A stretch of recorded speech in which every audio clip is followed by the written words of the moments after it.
इंदौर की हंसदास मठ में आयोजित पितृ मोक्षदायी भागवत कथा के दौरान कृष्ण जन्मोत्सव बड़ी ही भक्तिभाव और उल्लास के साथ मनाया गया। कथा व्यास तिरुपति बालाजी से पधारे आचार्य जितेंद्र महाराज ने भगवान राम और श्री कृष्ण के जीवन प्रसंगों की व्याख्या करते हुए सनातन संस्कृति के मूल स्तंभों पर प्रकाश डाला है।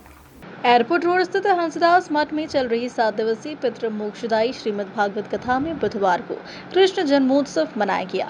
भगवान कृष्ण के जन्म के पावन प्रसंग पर नंद के आनंद भयो जैसे भजनों के साथ भक्तगण झूम उठे।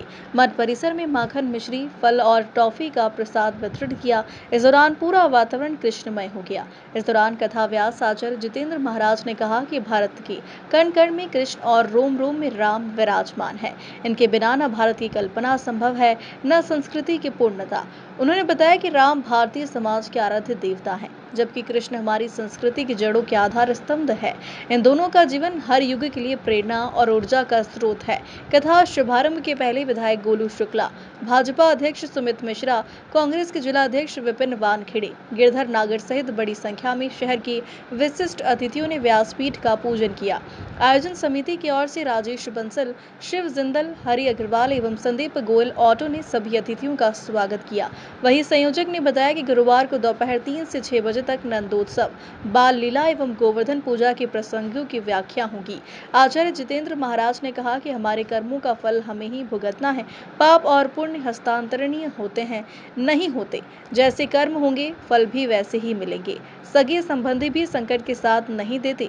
न हम कर्म से बच सकते हैं न उसके फल से। हमें जो कुछ मिल रहा है वह भगवान की कृपा और करुणा का ही नतीजा है। इसलिए कर्मों की श्रेष्ठता को सबसे ऊपर रखा गया है।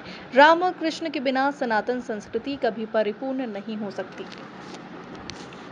कहते हैं कहीं दंडवत ना करना पड़े। सच्ची बता रहे, देखते हैं सब बीतता है सरकार। तो यानी जितने बार हम मिले उतने बार हम दंड। फिर एक बात और बताते हैं, जन्मभूमि मेरी पता है कहाँ की है? आप सब हंसेंगे पर जन्मभूमि तो बोलनी पड़ेगी। 99 में हम तिरुपति गए, महाराज जी को दंडवत है, महाराज जी आए।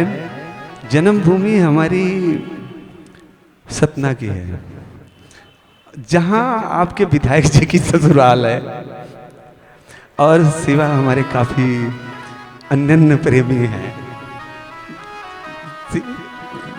तो आंसू उज्जवल सभी पूरा परिवार ही काफी, इसलिए पता था हमें पहले से गोविंदा गोविंदा। पर हम तिरुपति बुलाएंगे कि अब तिरुपति आए, हमें बहुत अच्छा लगेगा। अपने पूरी टीम के साथ आए, जितना परिकर है।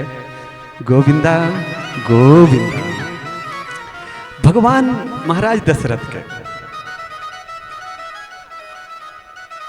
कोई संतान नहीं थी, शादी हुई कितने वर्ष हो गए थे? 60,000 वर्ष तक।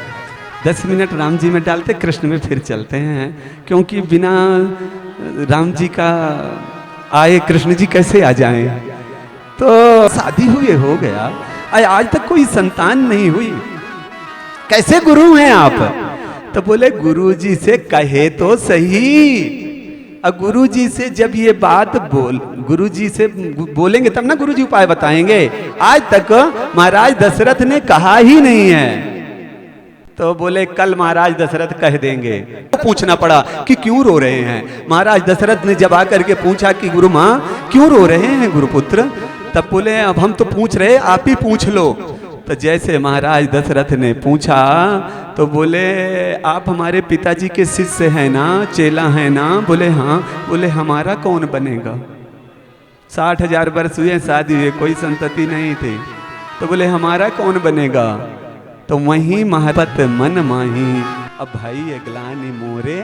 सीधा याचना किया, सुतार्थम तप्यमानस्य नासेद वंश करा सुतः सुतार्थम वाजमेधेना किमर्थम न यजाम्यहम्। वहीं बगल में गुरुजी हैं, गुरुजी से याचना किए, गुरुजी एक बार मोरे सुनाई भय गलानी मोरे सुतनाई।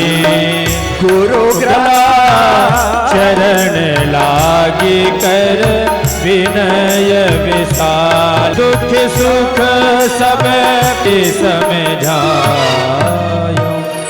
गुरु जी के पास गए।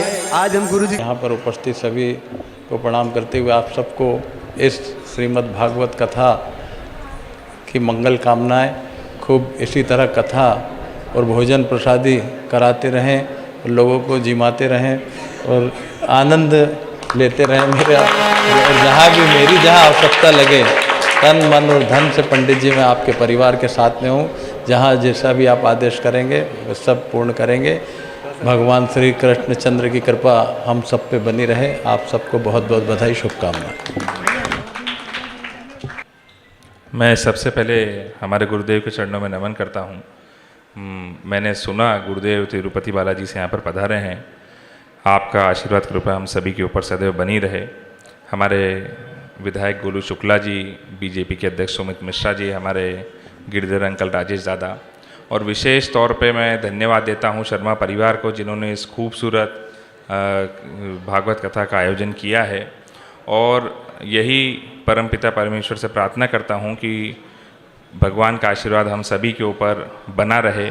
और गुरुदेव को विशेष धन्यवाद देता हूँ। गुरुदेव ने आज हम सब लोगों को प्रभु के मार्ग पर लेकर जाने की कृपा करी है।